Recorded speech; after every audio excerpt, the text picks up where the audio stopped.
cada pontinho, cada base point aqui que a gente conseguir tirar do nosso custo financeiro, aumentar a nossa receita, vocês estão valorizando o trabalho do prédio inteiro. Eu uso a expressão seguinte: tesoureiro tem que ser um zagueirão.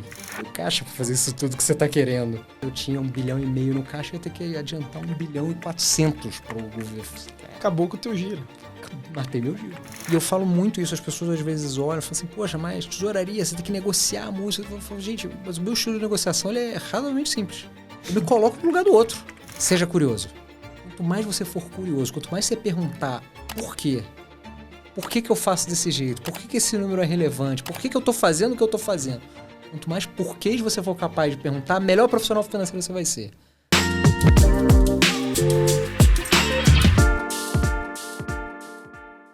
Fala, turma, mais um episódio do Caixa Rei. Estou muito feliz com a audiência de vocês, a gente está muito feliz aqui com a presença e a audiência de vocês. Caixa Rei é um espaço para a gente se comunicar, para a gente conversar, para a gente compartilhar experiência. É um espaço que a Datanome produz com muita alegria, com muita intenção. Eu sou o Douglas, eu estou aqui facilitando uma conversa. Sou um cara curioso, sou um cara genuinamente intencional. A gente vai falar bastante disso aqui nesse episódio. E hoje eu estou com um convidado, a gente está com um convidado extraordinário, que é o Pedro Carvalho, atual diretor de tesouraria da Gol. Um cara com uma experiência super plural, digamos assim, em termos de indústria. Já passou por varejo, já passou por agro, já passou por energia, já passou por mercado financeiro. Então, é um cara que eu tenho a alegria de conhecer, não só daqui desse episódio, né? A gente já teve a oportunidade de interagir em algumas outras ocasiões, muito menos do que eu gostaria, bem verdade, mas já tivemos. É uma alegria tremenda receber ele aqui, é um orgulho tremendo para a gente também receber ele aqui. Pedrão, obrigado por aceitar o convite. Obrigado por ter vindo. É um prazer enorme te ter aqui. Douglas, eu que agradeço e parabéns por criar esse espaço, tá? Sou ouvinte da primeira temporada, agora aparecendo aqui. E eu acho que é um negócio super bom para um mercado carente de troca de informação, troca de experiência. A gente ainda tem no Brasil muita distância de grandes conferências, de cursos, de palestras. Tem um espaço genuíno para a gente falar sobre assuntos complexos e nem sempre preto no branco, né? Que é operar... Quase nunca, né? Quase nunca operar preto no branco e ver de verdade quem são as pessoas, como pensam e a pluralidade de ideias que a gente tem aqui. Super legal e muito feliz de estar aqui com uma pessoa que eu já posso chamar de amigo. Totalmente. A gente se conheceu quase que aleatoriamente fora do Brasil. Num dois evento, cariocas perdidos, vascaíno. Qual é a chance disso acontecer? Muito grande. Boa. Sua imensa torcida é bem feliz. Boa. Mas, cara, obrigado mais uma vez. Eu abri, né, falando um pouquinho da tua trajetória, né, falando dos segmentos, né? E isso é uma coisa que eu já gosto muito, né, que eu gostaria que a gente te provocar um pouco, né? Você é um executivo hoje, é um profissional de tesouraria, de finanças, que se formou em vários segmentos. A gente pode interpretar dessa forma, né? Executivo sênior, um cara que está numa cadeira de uma indústria super complexa. A gente estava falando nos bastidores aqui, talvez a mais complexa hoje para a tesouraria. E você vem formado de vários segmentos, de várias indústrias. O que isso significa, assim, na tua formação? O que foi... Beleza, não é o Pedro que, de novo, zero crítica a quem constrói uma carreira num segmento determinado, zero, acho extraordinário também, mas o que significa para o Pedro essa construção de carreira em várias indústrias, em vários segmentos? Olha só, como é que eu coloco isso? Cada um tem um perfil diferente. Eu comecei minha carreira em tecnologia. Pouca gente sabe disso, tá? Mas eu sou formado... Eu sou um deles que não sabia. Eu sou engenheiro, mas eu sou engenheiro de computação de formação. Eu comecei minha carreira em tecnologia. E eu comecei num negócio que na época era novidade, buzzword da época, né? O termo da moda era Business Intelligence, os primeiros BIs. Boa. E aí ali eu comecei a olhar para aquilo e falei, tô achando isso aqui interessantíssimo. E me peguei olhando para aquilo e falei assim, mas eu tô achando interessante porque eu gosto do bits and bytes aqui, da programação, ou porque eu tô achando o assunto que eu tô mudando aqui nesse negócio legal. E começa ali talvez um grande primeiro desafio de autoconhecimento. Eu falei assim, não, eu estou gostando do assunto, porque eu estou aprendendo outras coisas, estou aprendendo sobre o negócio do dashboard lá que a gente estava montando, estou aprendendo um pouco de finanças, esse negócio novo. Falei, legal, é isso aqui que eu quero, porque eu estou aprendendo coisas novas. E aí eu fui estudar economia, fui estudar administração, fui fazer a minha transição. Fui para um banco de investimentos. Nossa. Quando eu trabalhei num banco de investimento, eu olhava para aquilo, acho que uma bruta escola, mas o ambiente de banco é diferente do ambiente corporativo. Muito, né? Ainda mais de back-office. Muito. São Tem dois gente universos. que gosta, tem gente que fala, cara, legal, mas não é necessariamente o que eu quero. E eu costumo falar muito assim que a carreira de banco, ela é uma carreira super interessante, mas ela tem um quê de especialização. O cara de banco ali, ele começa operando câmbio. Ele cada vez vai tendo um portfólio maior, uma posição maior para gerir, mas ele está ali dentro daquele nicho se especializando. Muito produtocêntrico, é muito... É muito produtocêntrico. Ele muda de cadeira, mas ele vai para uma cadeira de renda fixa. Mas a modelagem da renda fixa é muito parecida com a modelagem do câmbio. Então, ele está dentro daquela matemática financeira, daquele limite de exposição, dentro daquela indústria. Fala com o cliente, precisa aprender alguma coisa sobre o business do cliente. Mas ele tem um conhecimento raso. O ofício muda em menor velocidade, eventualmente, do que talvez em finanças corporativas. Eu acho que essa era um pouco da minha visão. É mais quadrado, talvez, ali, né? Até pela responsabilidade, total, ele tem... regulação, né? Regulação, ele tem guarda-rails. Não tem ali, espaço né? para ser muito criativo, né? Não deveria, né? Não vamos entrar nessa seara, inclusive. Mas isso é para mim o que muda. E eu brinco muito, às vezes, quando eu falo, ainda falo muito pelo meu papel como tesoureiro. Eu tenho muito contato com o pessoal de banco. Às vezes eu brinco, e às vezes eu uso isso em algumas negociações. O cara do banco, se você não liga para ele para cotar um negócio aquele dia, o cara fica nervoso. Assim, gente, eu preciso que vocês entendam que você cota esse produto todo dia. Eu faço câmbio, eu faço a parte de dívida, eu faço a parte de planejamento de caixa, eu faço a parte de meios de recebimento. Cara, tem dia que eu simplesmente não tenho tempo para olhar esse negócio. Mas o cara do trader do banco, só faz isso, ele fica chateado, ele acha que você fechou com o concorrente dele às vezes. Assim, gente, eu vejo muitos assuntos dentro do corporate, né? Da empresa. Então, você tem uma pluralidade de assuntos, uma pluralidade de pontos de vista e, principalmente no mundo corporativo, você de fato precisa entrar no detalhe de como o produto financeiro se integra ao negócio. Eu trabalho agora numa empresa aérea. A maior parte das minhas vendas é cartão de crédito no site. E é um negócio muito financeiro. A aviação civil toda a infraestrutura é leasing, né? As aeronaves são em tese da instituição financeira. Um setor capital intensivo, altamente alavancado no Brasil, vindo de um momento... sensibilíssimo à macroeconomia, né? Muito sensível à macroeconomia. Mas é apaixonante. Todo mundo fala isso. Todo mundo que passa por aviação fala que um bichinho morde e é difícil de largar esse bichinho. Mas você, beleza, isso é o teu estado atual, né?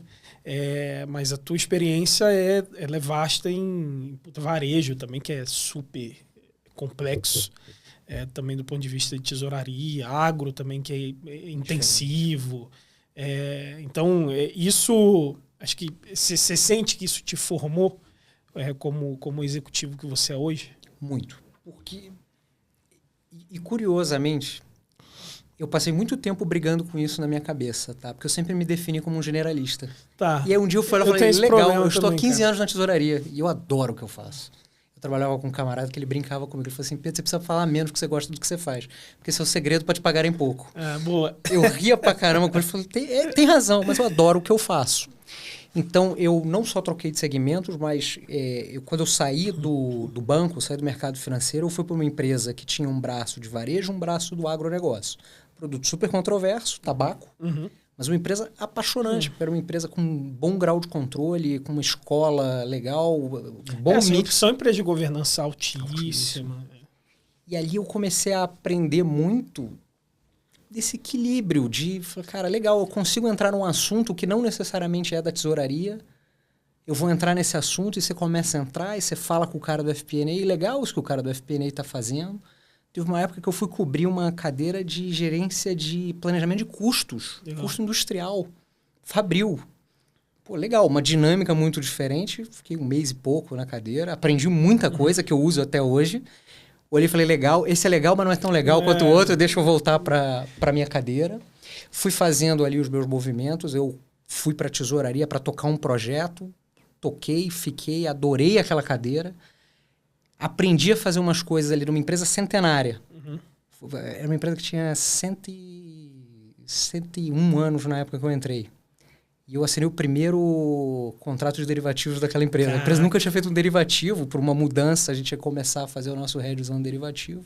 Assinei o primeiro CGD da história da empresa. Cara. Denuncia a idade. Denuncia total. E a gente tinha uma estrutura de otimização de capital, que a gente tinha uma empresa offshore, usava para fazer determinadas transações, né, internacional, uma exportadora de produtos do agronegócio.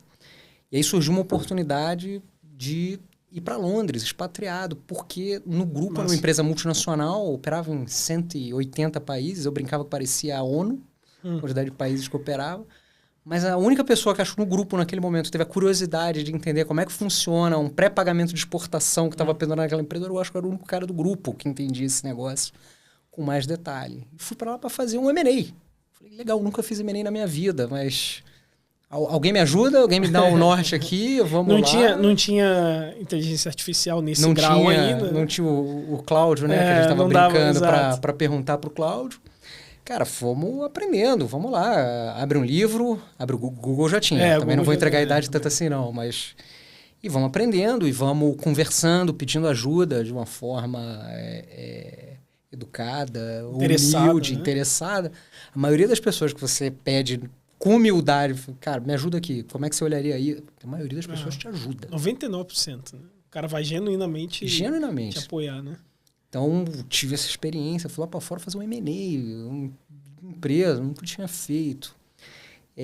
Isso foi na época que estava aquela capa da Economist, o Cristo Redentor decolando. Depois teve a fatídica do Cristo Redentor. Aí eu já estava no Brasil.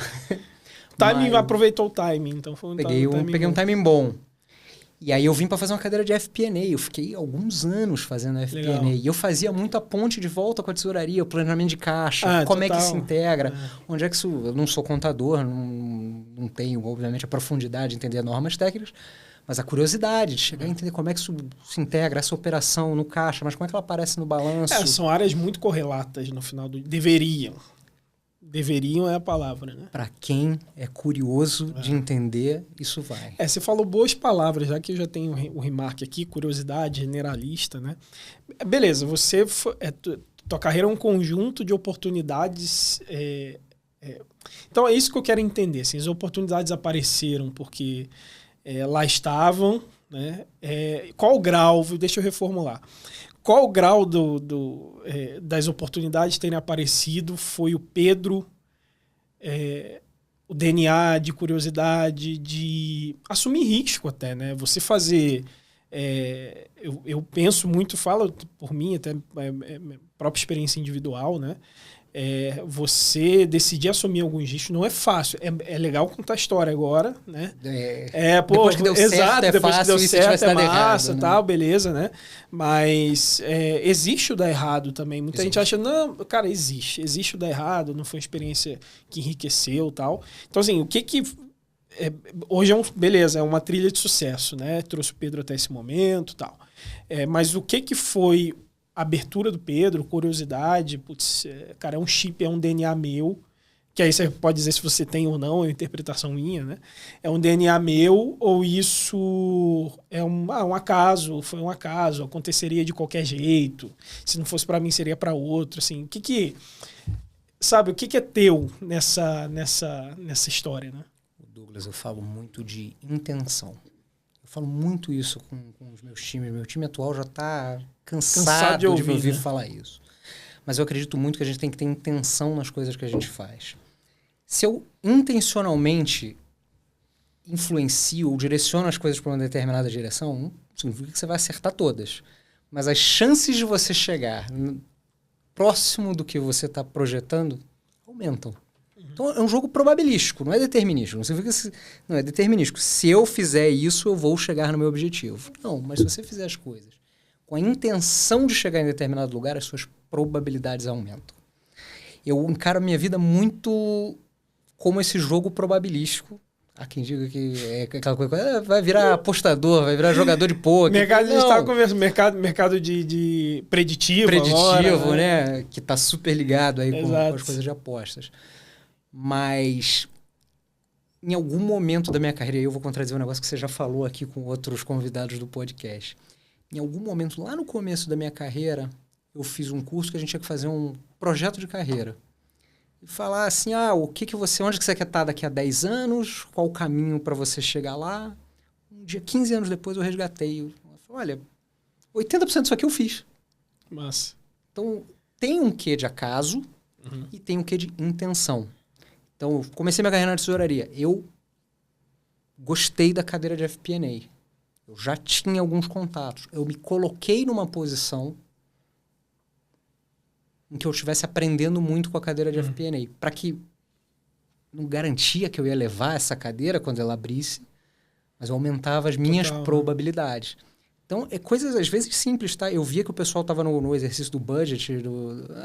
Olha, eles vão ter que trabalhar aqui sexta-feira mais tarde, possivelmente vão ter que ficar no final de semana. Cara, sexta-feira, 4 horas da tarde. Assim, vocês querem ajuda? Quero. Eu sento aqui, eu piloto o Excel para vocês, não tem problema. Mas é um jeito que você está ouvindo, você está se expondo, você vai aprendendo, você vai se colocando.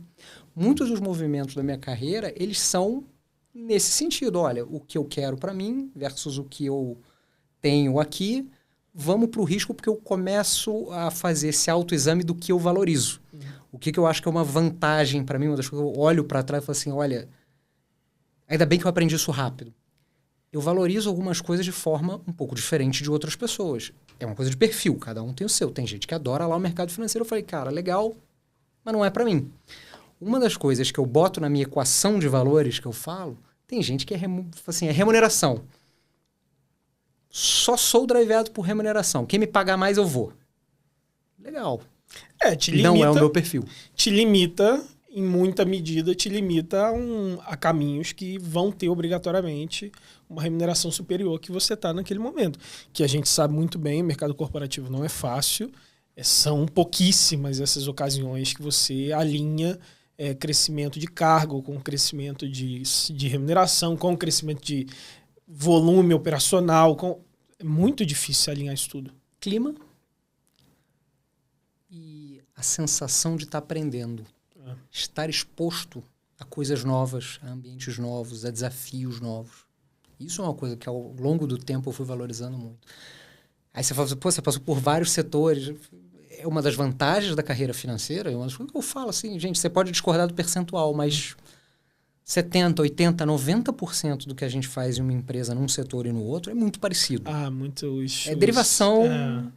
Você tem o 10%, 15% ali que você vai ter que aprender de um setor para o outro. Eu sempre li isso, assim, de verdade. Eu tenho um problema pessoal em relação a isso. Eu me considero também um profissional generalista, né?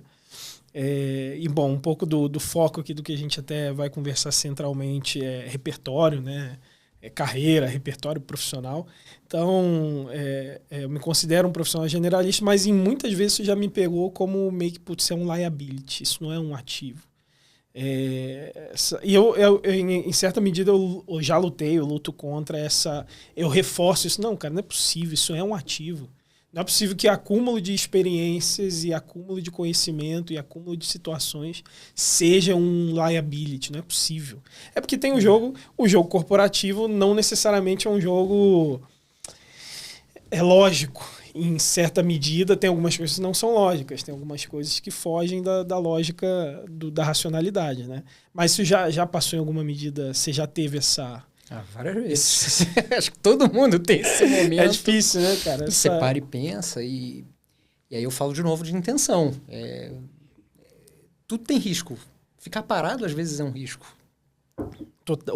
Total. Ixi, a inércia é A não decisão é uma decisão. Exatamente. Isso é uma coisa para quem... E essa é uma das coisas que eu gosto muito da tesouraria. A tesouraria, eu trato a tesouraria como um celeiro de talentos para empresas, porque a tesouraria é uma área que ela intrinsecamente te ensina a tomar decisão todo dia. Cara, desde uma decisão de eu vou aplicar no banco A ou vou aplicar no banco B. Eu vou fazer um produto aqui com carência ou sem carência. Você está olhando para a rentabilidade, para o risco, para uma questão de liquidez. Você está tomando decisão. Tomar decisão é um skill. Você tem que treinar. Total. Você tem que treinar. E é o que você pretende fazer. Não acho...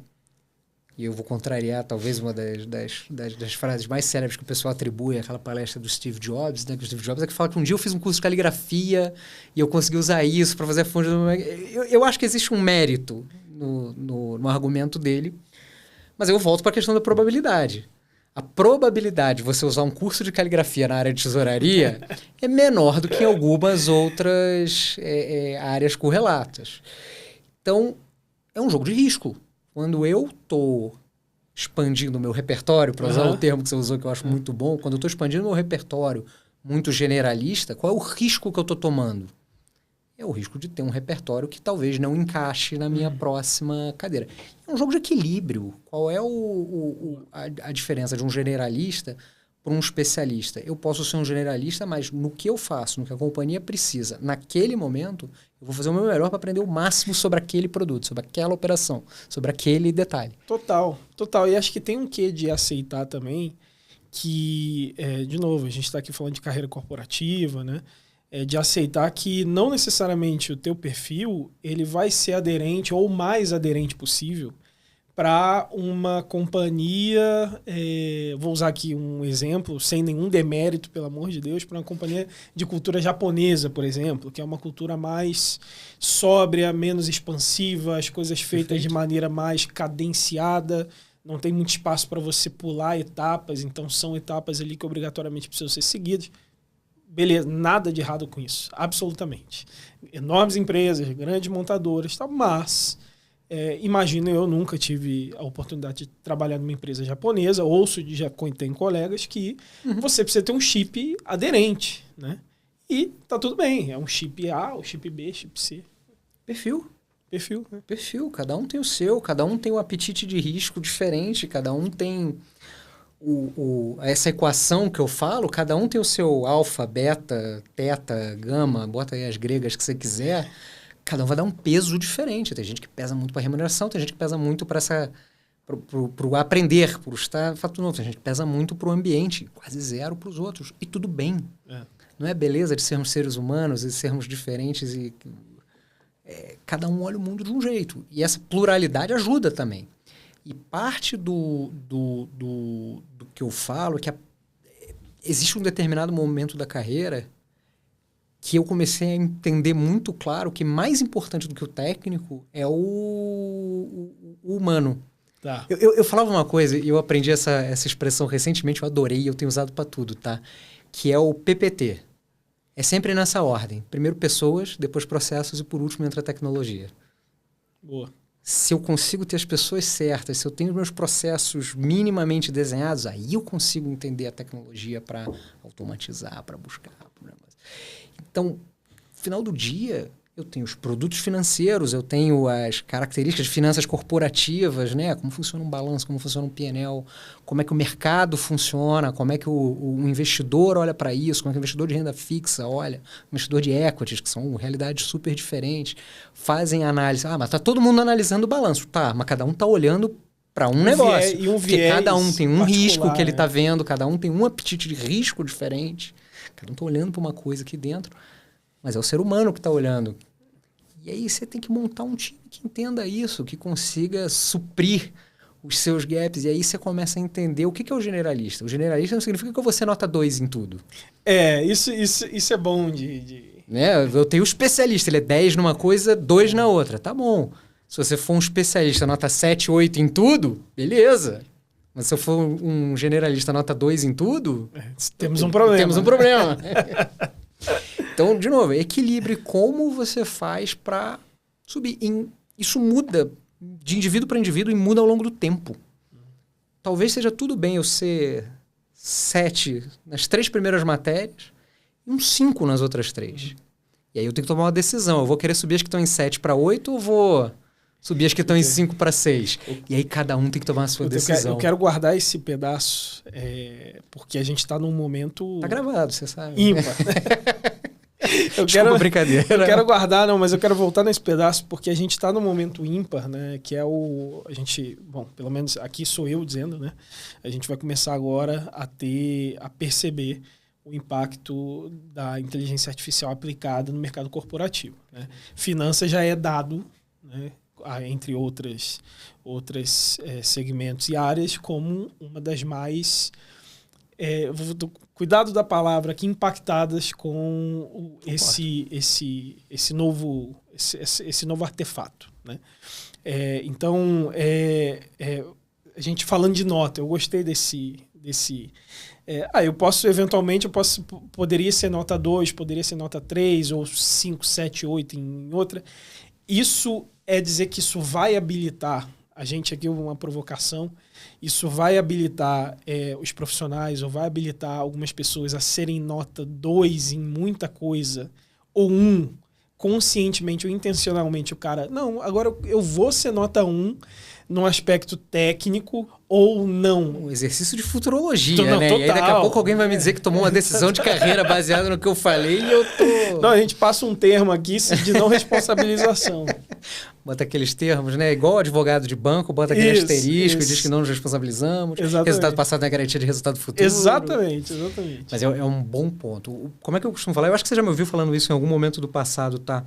Que o que eu falo muito sobre, principalmente os LLMs, essas primeiras inteligências artificiais, essa primeira geração revolucionária que a gente viu, né? O ChatGPT, etc. O que ele fez, ele subiu a barra da média. Tá. Então, assim, eu escrevia texto, mas eu escrevia muito mal. Escrevia com erros de ortografia, tinha dificuldade de concatenar a ideia. Ele automaticamente me jogou para a média, me jogou ali para uma nota 5, 6. Ele tem aquela carinha ali meio pasteurizada, né? Assim, agora a gente já está olhando para IA, eu já começo a olhar e falo assim, esse aqui tem cara de ChatGPT. Já esse identifica, aqui tem cara... Né? Mas assim, a média subiu. Você produzir um texto muito ruim hoje em dia salta mais aos olhos do que no passado, porque concordo. A primeira coisa que você fala assim, podia ter rodado pelo menos no versão free, a versão free. A versão free já corrige atende, isso, né? Então ele sobe a barra, o mínimo. O cara que já escrevia bem e que está usando a inteligência artificial, ele vai saber fazer um uso melhor da inteligência artificial, provavelmente eu faço. Um jornalista que escreve bem, autor de livros. Ele tem técnica, né? Ele vai saber o que pedir a IA provavelmente melhor do que eu. Então, ele vai subir o nível de trabalho dele, ele vai fazer mais rápido. Talvez não melhor, mas mais rápido. Então, talvez o que aconteça é a parte de baixo do nível de produção alcance a média mais rápido, isso comprime a diferença entre o cara que era ruim e o cara que era bom.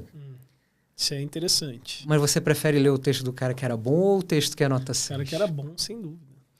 Eu acho que vai acontecer a mesma coisa. A gente talvez tenha algumas atividades que a gente vai usar a inteligência artificial como ferramenta para fazer mais rápido.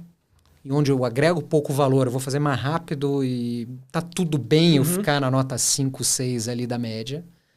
Talvez eu tenha que valorizar um especialista, alguém de pensamento crítico, alguém capaz de fazer análise de fato. Para criticar, a IA ainda alucina. A IA ainda produz resultados que você tem que ter um ser humano para olhar. E eu falo muito da criatividade. Né? Por definição, o modelo de IA, ele aprende ele lê textos, ele lê interpreta códigos, etc. Mas isso é uma base já existente. Ele dificilmente ele é capaz de criar algo novo ou de combinar coisas já existentes de uma maneira nova. Talvez esse seja o trabalho de um especialista. E aí a gente volta para o assunto do generalista. Olha, talvez eu use uma técnica que eu uso em FP&A, agora eu vou usar na tesouraria. Talvez eu use algo aqui na contabilidade que vem das ciências humanas. Uma experiência que o cara teve, o teu background técnico de engenheiro, que vai te dar uma perspectiva diferente, mas talvez agora o cara que tenha um background acadêmico mais até, sei lá, criativo, o cara consiga ter uma mudança assim, na tua percepção.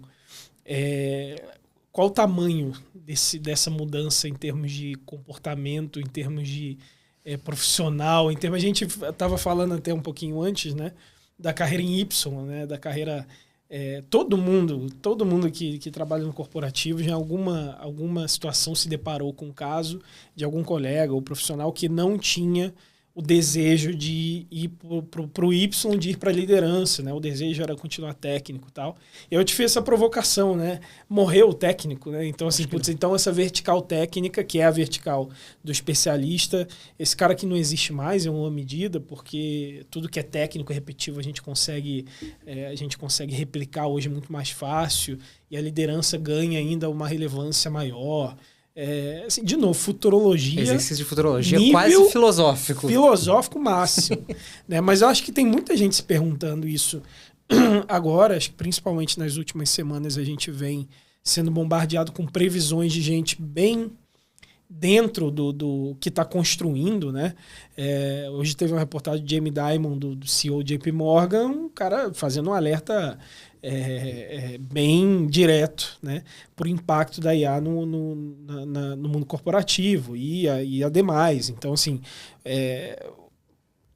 onde que a gente está indo? E falando óbvio, da nossa carreira, né, em tesouraria e finanças, o que isso significa? Deixa eu fatiar, porque a sua pergunta ela é grande, eu acho que ela tem muita carne aqui pra gente secar. Primeiro, quando a gente fala da carreira em Y, eu não acho que a carreira em Y acaba. A expressão que eu brinquei aqui, que eu acho que talvez o ângulo de abertura dos bracinhos do Y aumente. Né? Talvez eu tenha que ter um especialista ainda mais especialista. Talvez o meu especialista... Interessante, contra-intuitivo isso.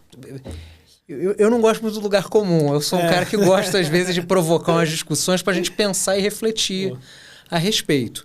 Porque o especialista... Talvez o especialista nota 7 acabe, porque a IA já chegou no 6. Boa.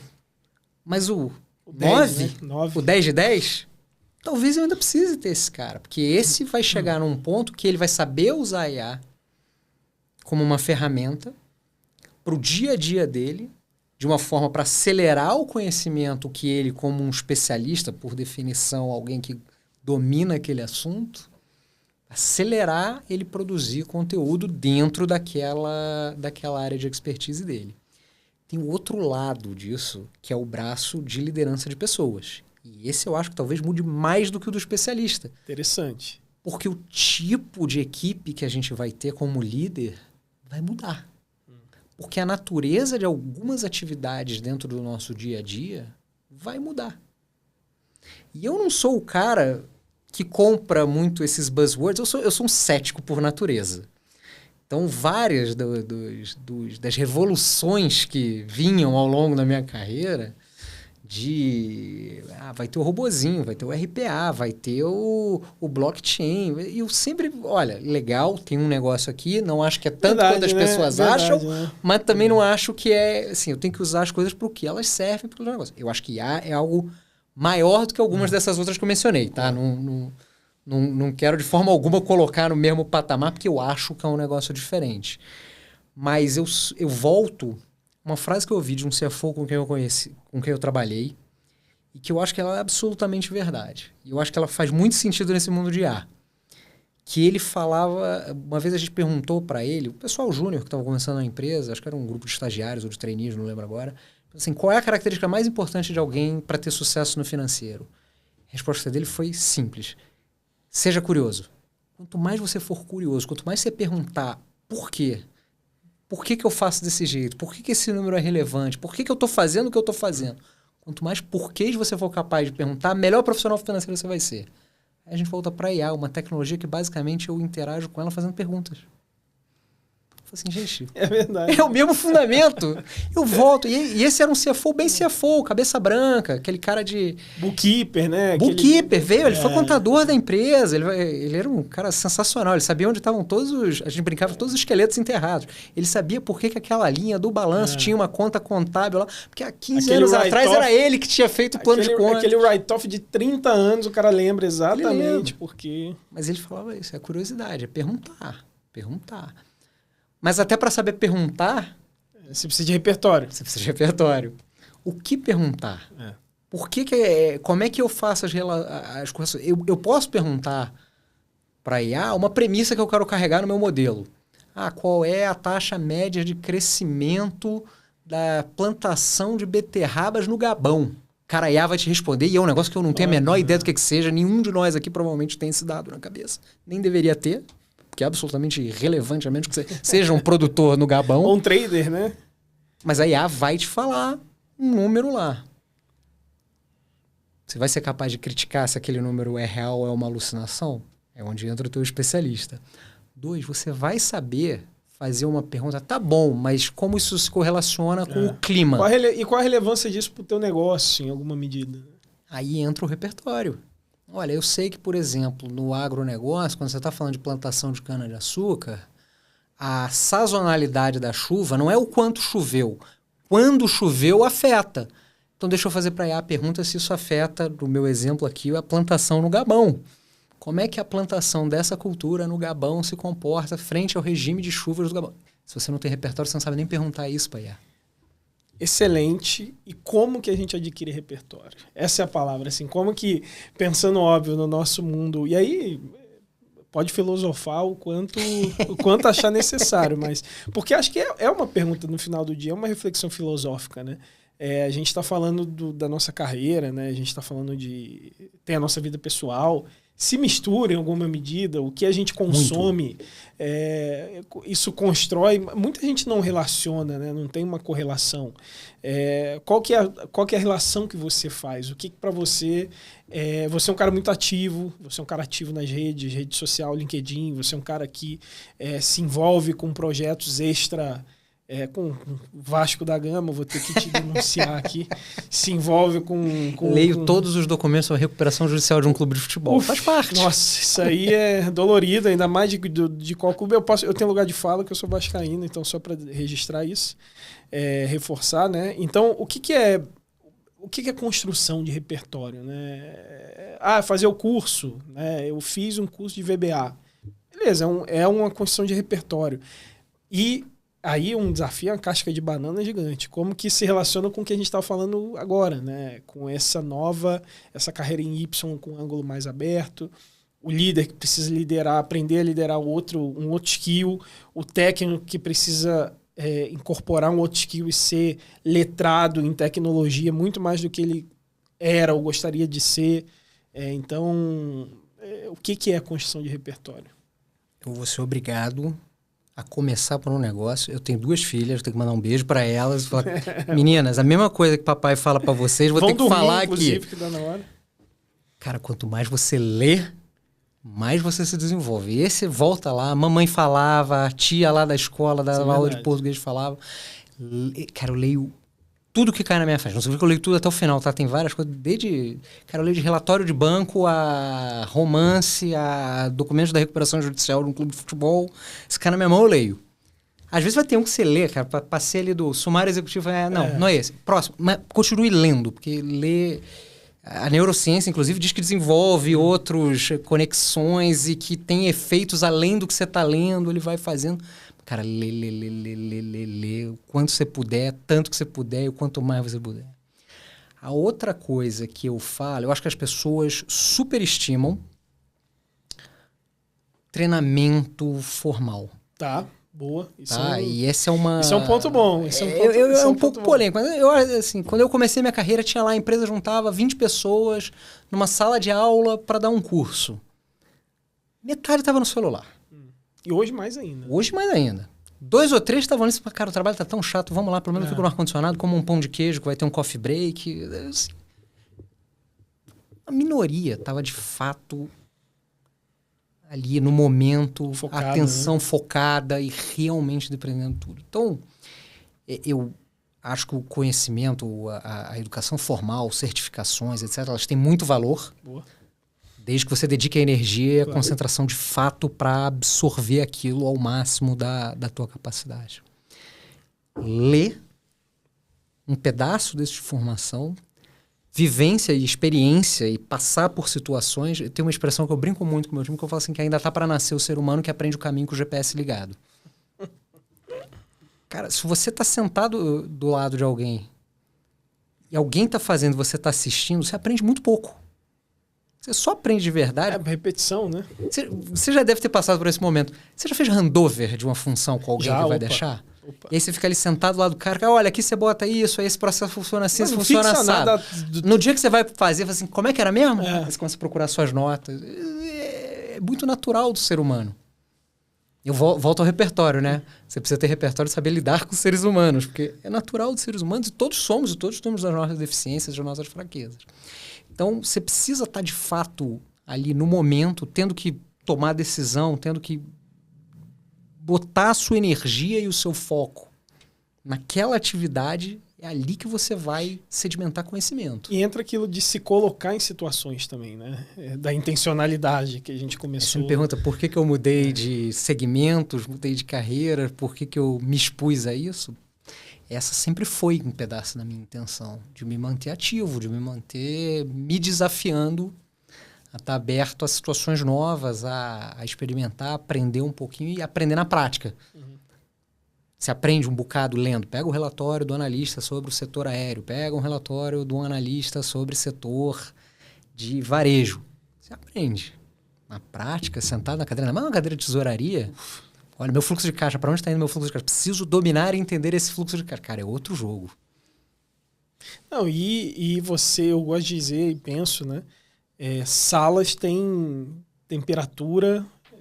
Você entra numa sala, salas no sentido de você está numa situação, uma sala de reunião, saber até ler a temperatura, e quando eu digo temperatura humana, né? Perfeito. É difícil, é uma habilidade que não é ensinável, né? Ou é ensinável em alguma medida. O que é, aí entrando, né? A gente tentando levar um pouco, você puxou, né? A dureza da cadeira de tesouraria, dominar um fluxo de caixa, entender, no final do dia, zelar pela liquidez de uma empresa. Eu vou dizer eu tive um chefe que há muito tempo na carreira, ele dizia assim, ó, tá vendo, é pouca pressão, né? Mas ele sabia fazer. Tá vendo o emprego daquele cara? Tá vendo aquele cara ali? Então, ó, tem 2 filhas. Em parte, o emprego dele depende de vocês, tá? Em parte, depende de vocês. E não é um exagero. A gente que está sentado, a gente sabe, não é óbvio, né? A gente não imprime dinheiro. Eu gosto de brincar isso também, que ainda a tesouraria não imprime dinheiro. Mas em alguma medida, quanto mais você domina o fluxo de uma companhia, mais você consegue tomar decisão antecipada, melhores decisões, preservar a liquidez da companhia. Então, assim, são situações muito duras, passa por crise, passa por um ciclo de perda de negócio, um ciclo de crescimento que é mais duro ainda. Você crescer, negócios quebram crescendo, né? Você pede muito dinheiro, você não tem fonte, ou a fonte que tem também é muito cara, não equilibra o capital, daqui a um ano você está morto, né?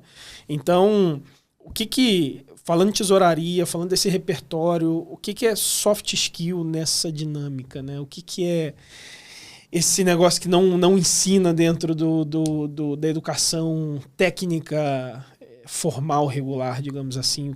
Qual que é o peso disso? Cara, deixa eu só fazer um parêntese aqui. Faça 2. O que teu chefe fez contigo em algum momento, eu sou culpado porque eu fiz algo muito parecido. Imagina. Eu passei por uma situação, eu tinha um time super jovem, galera que estava começando, então, justamente para fazer eu precisava que eles acelerassem o grau de maturidade dele. Tesouraria tem uma responsabilidade muito grande. Em algum momento eu precisei causar um pouco de choque para eles entenderem essa responsabilidade. Maturidade é uma boa palavra. É inegociável, eu acho. E eu peguei e abri o resultado trimestral da companhia. Dizia, ó, tá vendo essa empresa inteira aqui? 2.000 funcionários aqui nesse prédio, mas não sei quantos na operação. Resultado antes das despesas financeiras. 700 milhões de reais. Vocês sabem quanto que a gente teve de despesa financeira, o líquido entre receita e despesa financeira desse trimestre? Eles ficaram me olhando. Não sei. Falei, então, 700 milhões de reais. Vocês entenderam o tamanho da responsabilidade? Tá todo mundo trabalhando aqui igual uns malucos o mês inteiro. Para gerar o nosso custo financeiro. Para pagar o nosso custo financeiro. Então, cada pontinho, cada base point aqui que a gente conseguir tirar do nosso custo financeiro, aumentar a nossa receita, vocês estão valorizando o trabalho do prédio inteiro. A galera me olhava, né? Assim, com os olhos desse tamanho quando eu falei isso. É uma das poucas áreas de back-office, de SG&A, que consegue ser profit center em várias medidas, né? Não tem tantas assim. Direto, profit center direto. Tu apertar um botão e virou lucro, é difícil. Tem que tomar muito cuidado, tá? Porque eu acho que a tesouraria tem que ser... Eu uso a expressão seguinte, a tesouraria tem que ser um zagueirão. Acho que eu já escrevi sobre isso na internet. Fazer um golzinho de cabeça de vez em quando. Você pode subir para tentar umzinho de cabeça na boa, mas não é a tua principal responsabilidade. Você não vai largar o... Você não vai se mandar lá pro ataque para ficar tentando fazer gol de cabeça, porque você vai tomar gol na retaguarda. Tem razão, uma boa analogia. Mas tinha uma galera que fala assim, você é tipo goleirão aqui, você tá aqui pra falar, não, goleirão não, porque de vez em quando eu quero tentar fazer um golzinho, mas não é a tua principal atribuição dentro daquele time que você monta. E aí é a diferença de novo para banco, porque no banco você é centro de lucro. Tesouraria de banco é centro de lucro. É área de negócio. Exato. Quando você está no mundo corporativo, e aí você vai passando por várias empresas, e eu busquei passar por empresas organizadas, de boa governança, você vai pegando conhecimento de várias pessoas. Uma das que eu absorvi, uso para mim, incorporei ao meu repertório, repito com uma certa frequência, você tem que sempre analisar as coisas numa ordem.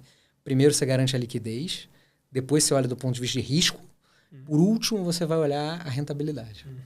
Boa. Você só olha a rentabilidade depois que os outros dois estão... Se tudo estiver preservado, né? Tudo estiver preservado. E é um modelo mental que funciona super para mim, no sentido de organizar. Mas aí você, voltando à pergunta, né? Você falou, cara, e aí, como é que você consegue esses soft skills? Eu acredito mais em esforço do que em talento nato. Existe um quê de talento nato. Cristiano tem Ronaldo gente e que tem Messi. aptidão. Vamos levar pro teu universo. Vamos levar para o universo de polêmica, assim? Vamos entrar, assim, no assunto? Mas tem gente que tem uma aptidão e, portanto, vai ter uma facilidade com aquilo. Mas eu conheço profissionais que não têm aptidão, têm, inclusive, dificuldade, tá? E trabalham ativamente todo dia para superar as suas dificuldades. São pessoas desse tipo, eu tiro o chapéu, que eu falo, cara, não é fácil, mas ele entendeu que aquilo é um skill que ele precisa conquistar, construir. Interessante. Tem alguns assim no mercado.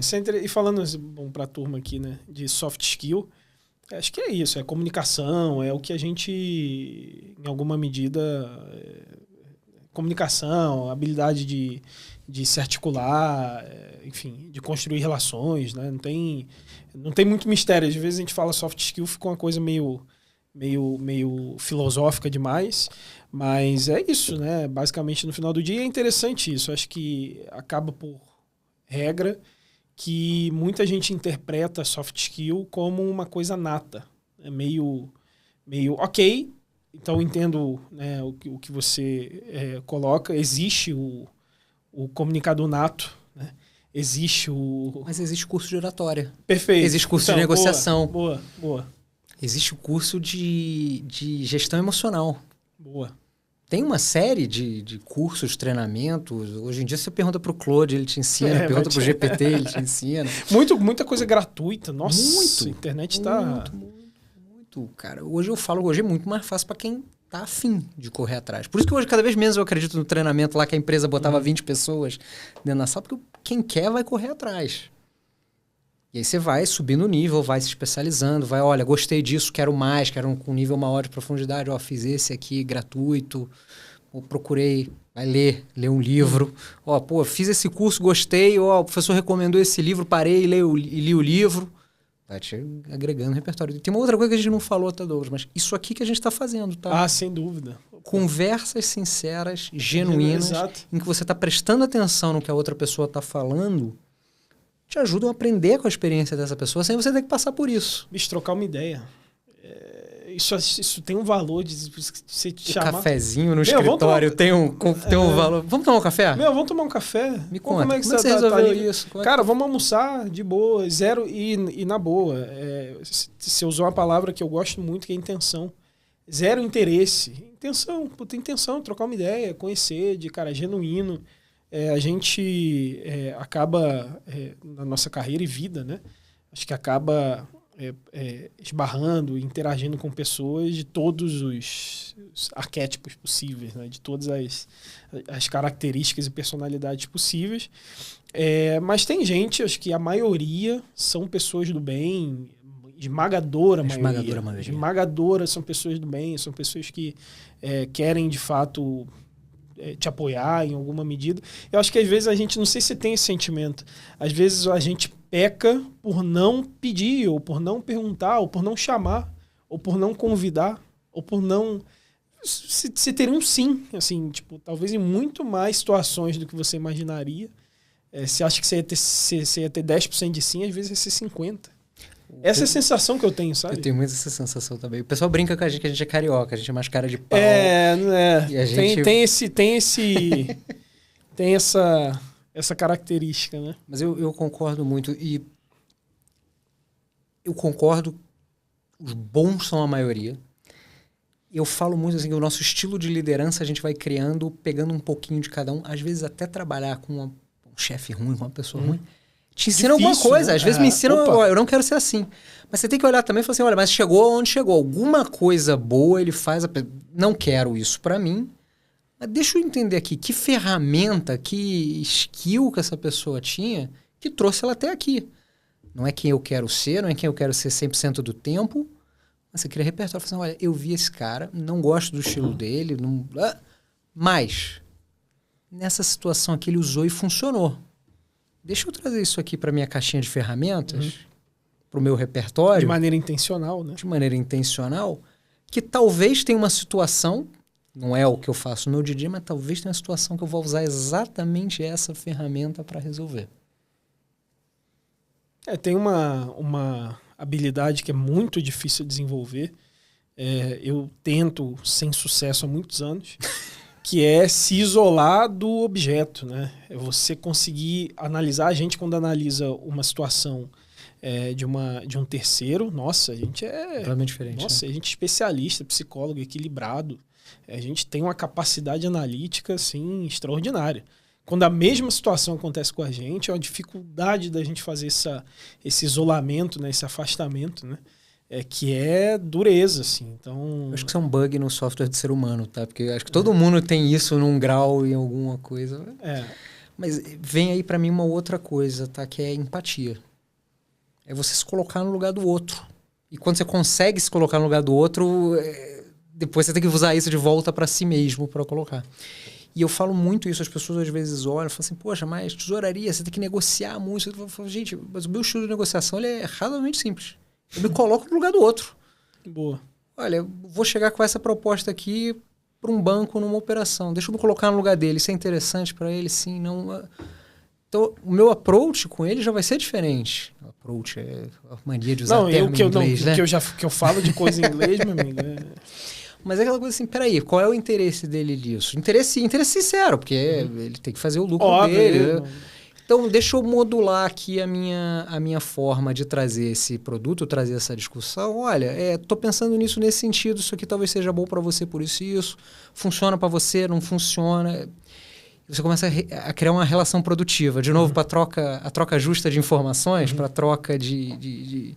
Olha, eu acho que isso aqui funciona para você. Se não funcionar, ele vai te dizer onde não funciona. Presta atenção de verdade no que ele está falando, focado no momento, focado na conversa, no ser humano que está do outro lado e tem todos os sinais, linguagem corporal, ele não tem. Eu acho que eu sou muito ainda do olho no olho, do conhecer a pessoa que está lá e com respeito, se coloca no lugar da pessoa. E quanto mais você, pelo menos para mim, quanto mais eu vou praticando isso, mais fácil é também olhar de volta para mim mesmo e fazer esse exercício de desconexão. Mas é muito mais difícil fazer com a gente do que com o outro. Tô ensinando aqui um negócio que, olha, eu não sei se eu faço bem, não. Eu também acho que eu sou ruim nesse negócio aí, mas... Mas reconhecer que a gente tem alguma deficiência é o primeiro passo da evolução. É o primeiro passo da cura. Mas olhando para frente, Pedro, acho que eu quero entrar num bloco agora. Infelizmente, o último, diga-se de passagem, o tempo voa quando a conversa é boa. Mas a gente falou de IA, acho que bem ostensivamente, muito menos do que o tema merece, né? Um tema infinito. Dá pra ficar aqui. Não, mas fazer um parte 2, parte 3, parte 4. Mas tem que fazer um todo dia. Tem que fazer um todo dia mesmo. Todo dia tem novidade. Exatamente, né? Não tem o que fazer. Mas o impacto e enfim, ostensividade é um negócio absurdo. Se a gente entende que vai ter um impacto, isso de novo, é a interpretação ainda de cada um, porque futurologia, essa é a minha interpretação, vai ter um impacto bem relevante no mercado corporativo, finanças vai ser, tesouraria, FP&A, contabilidade, fiscal, controladoria, todo mundo vai ter algum tipo de impacto. A minha interpretação que vai ser bem relevante, bem relevante, muita coisa vai mudar. O que sobra pro ser humano com repertório, né? Objetivamente é uma pergunta bem canalha, essa é a realidade. Mas o que sobra, né? Com tudo isso resolvido em tese, com muita coisa resolvida, sobra o quê? É uma boa pergunta e ela é difícil. E a outra pergunta que é muito difícil, eu falo assim, se eu estivesse começando agora, o que eu ia estudar agora? Também não sei, porque muda todo dia. Pronto, era próxima. Era próxima. Tá? Era próxima, já emenda. Porque a tecnologia vai mudar. Mas existe uma tendência irreversível na minha cabeça, que a IA vai acelerar. É uma tendência que a gente já está vindo. A gente falava lá nos anos 80, não trabalhava nos anos 80, tá, gente? Mas já falava Deixa que fique bem claro. De começar a trabalhar a base de dados, para começar a buscar otimização, para começar a buscar automação. A gente chegou nas automações dos sistemas, aí tem o grande boom dos ERPs, dos sistemas corporativos. A gente entra num mundo que começa a falar dos robozinhos, dos RPAs para automação, mas ele está automatizando o quê? Fluxos de dados estruturados. O grande pulo, para mim, da primeira geração de IA é ele começar a trabalhar com dados desestruturados, né? Em linguagem natural. Que é um grande salto, porque o ser humano só trabalha com linguagem natural. A gente tem dificuldade de trabalhar com dados como a máquina trabalha. E para onde a gente vai disso? Eu acho que a gente vai continuar preservando determinadas características, é uma revolução. Muda o tipo da atividade que a gente faz, mas eu volto lá para o CFO, cabeça branca, falo, cara, o importante é a curiosidade. O importante é o especialista que vai ter o pensamento crítico, que vai ter repertório, que vai conseguir combinar coisas diferentes e criar um produto novo, criar uma transação nova, criar uma maneira diferente de fazer aquilo. Mas é fato que a gente vai ter um impacto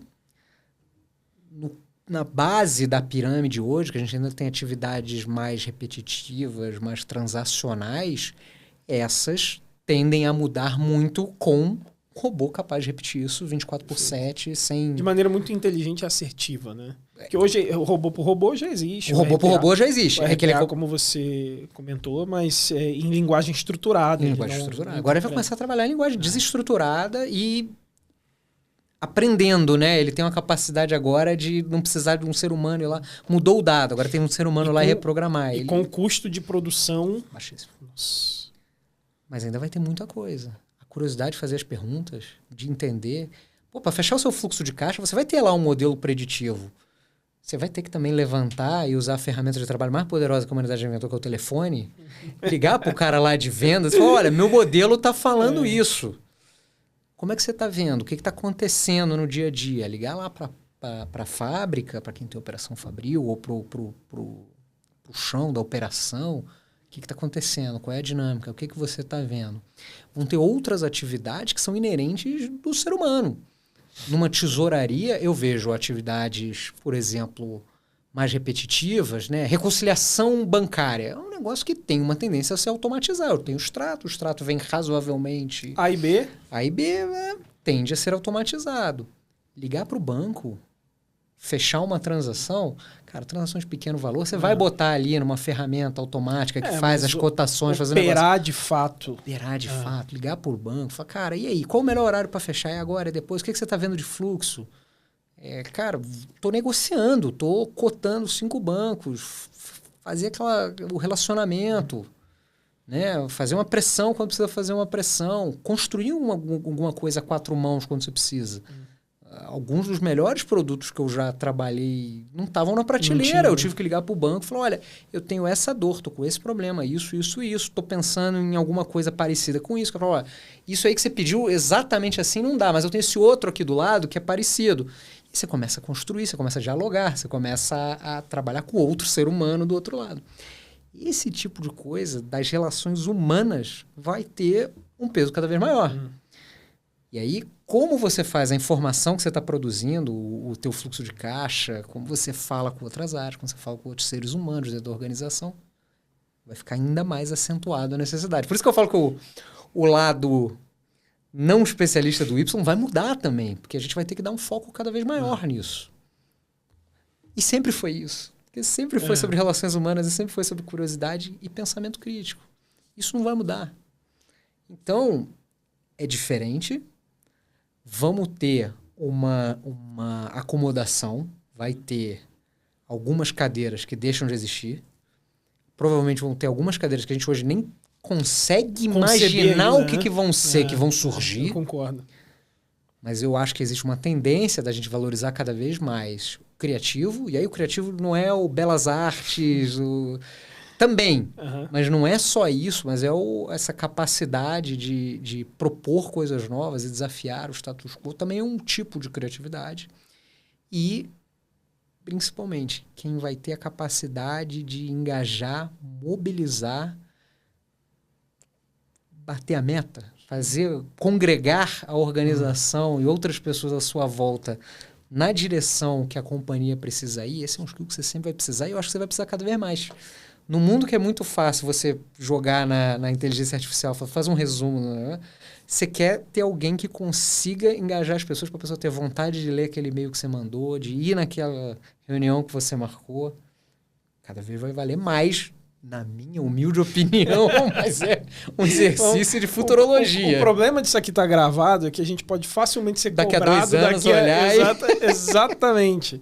E o que você deixa... Você está meio fugindo da pergunta, mas a turma que está na largada agora, o cara que está, enfim, na faculdade, acabou de terminar, o que você deixa... Não deixa, assim, acho que é meio... Aí é cruel demais com você. Mas qual que é a tua percepção para essa pessoa? Qual que é a tua percepção para esse profissional que está começando em finanças agora, está começando em tesouraria, com todas essas mudanças que a gente espera que aconteça, né? Que a gente antevê, não espera de que a gente deseja, mas que a gente antevê que venha acontecer. Qual que é a tua palavra de conforto ou desconforto? Não tem obrigação de ser polido, pode ser totalmente impopular, mas o que esse cara pode ouvir de você? Primeiro, não desiste, vem pra tesouraria. Tem seus momentos estressantes, mas isso é uma boa, toda vez que eu saí de tesouraria eu tive vontade de voltar, porque é desafiador e exatamente por isso é apaixonante. Tem desafio.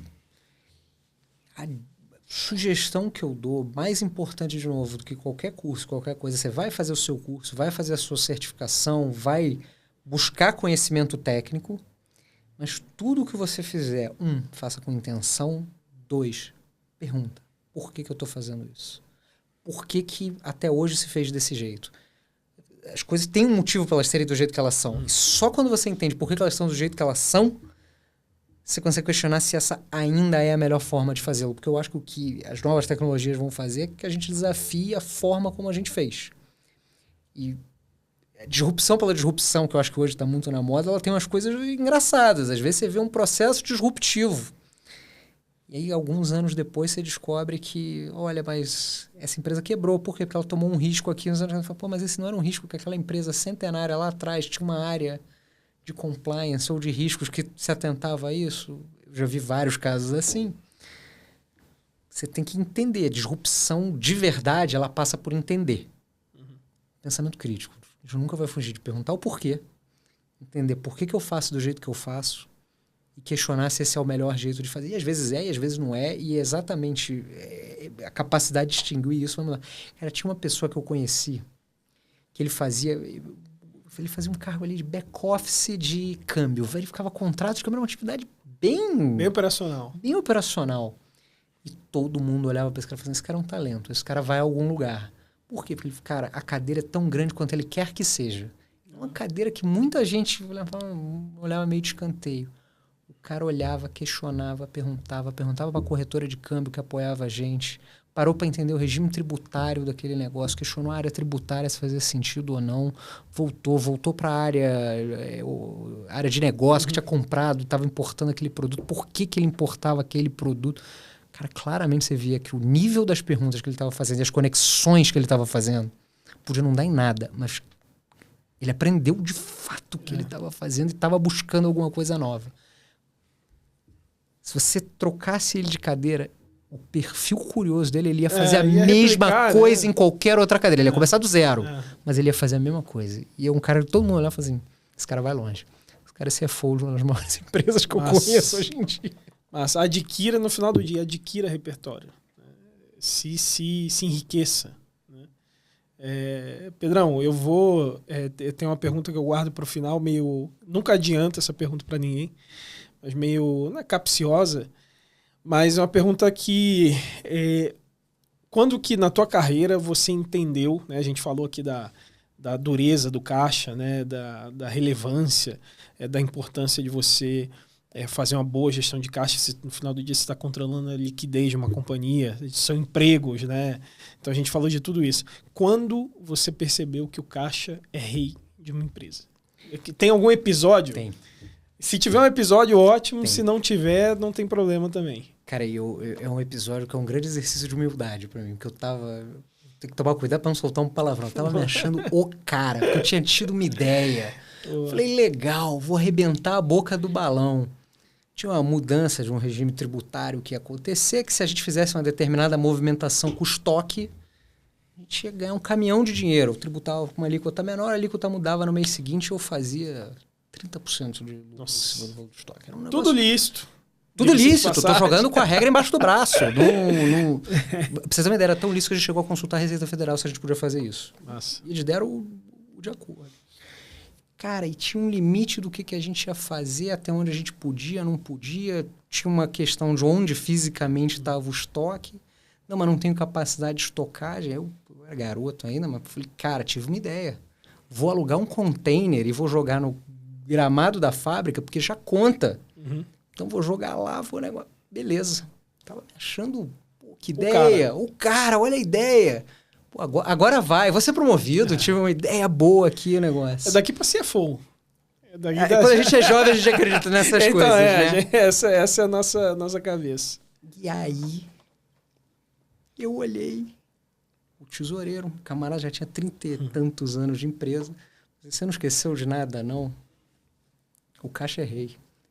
Eu ia ter que adiantar o imposto para a empresa, para o governo, né? O imposto da empresa para o governo.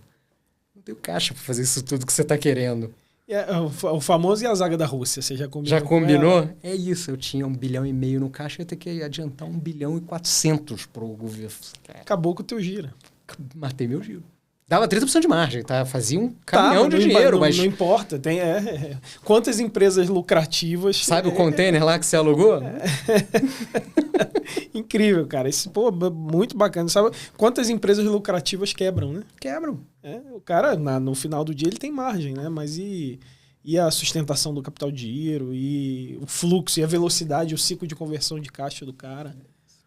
Pedrão, sem palavras para te agradecer, mais uma vez, a generosidade. Eu acho que aceitar esse convite diz muito mais de você do que da gente que está aqui produzindo isso. Que é a generosidade, cara. Eu gosto de resumir com essa palavra. Quem se dispõe a compartilhar, abrir um pouco. A gente sabe que o dia é duro, a gente tem problema pra caramba, a gente tá num nível de estresse, às vezes, altíssimo. Eu acho que é muito generoso da tua parte tirar um tempo que você estaria com a tua família agora para poder compartilhar o teu conhecimento, compartilhar um pouco da tua carreira. Então, diz muito sobre você, cara.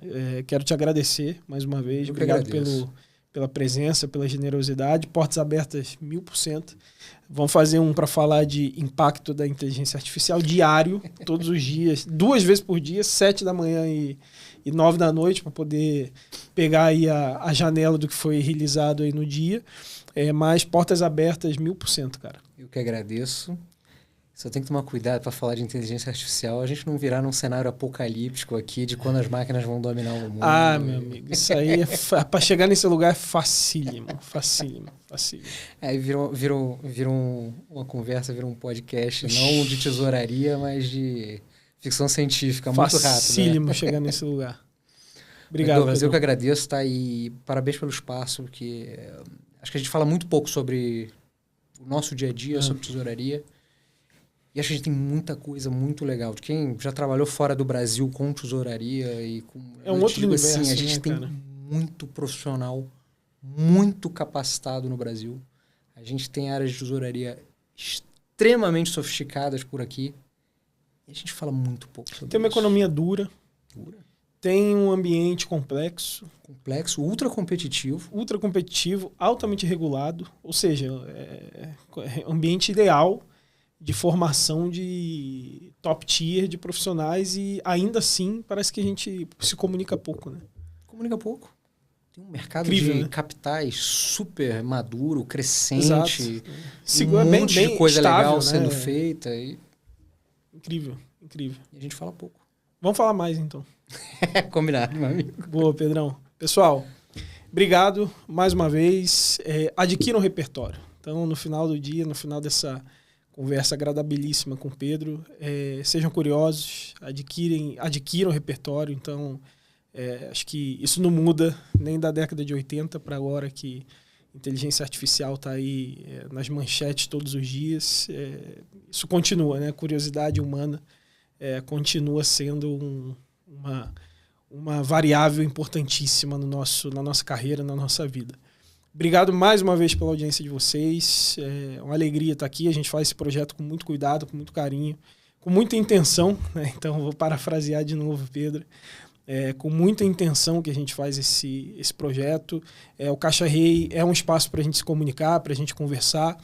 A Datanomic produz isso com muito cuidado também, com muita intenção, com muita vontade de que, de fato, seja um espaço genuíno para a gente trocar ideias, se conhecer. Então, hoje, quem está aqui assistindo conhece o Pedro, amanhã é quem está assistindo que está aqui. Eu garanto que 100% da audiência poderia estar aqui sentado, compartilhando um pouco da experiência. Essa é a ideia, é para isso que a gente está aqui. Curtam, compartilhem, mandem para os seus amigos, mandem para suas equipes. Dá um trabalho danado fazer isso aqui.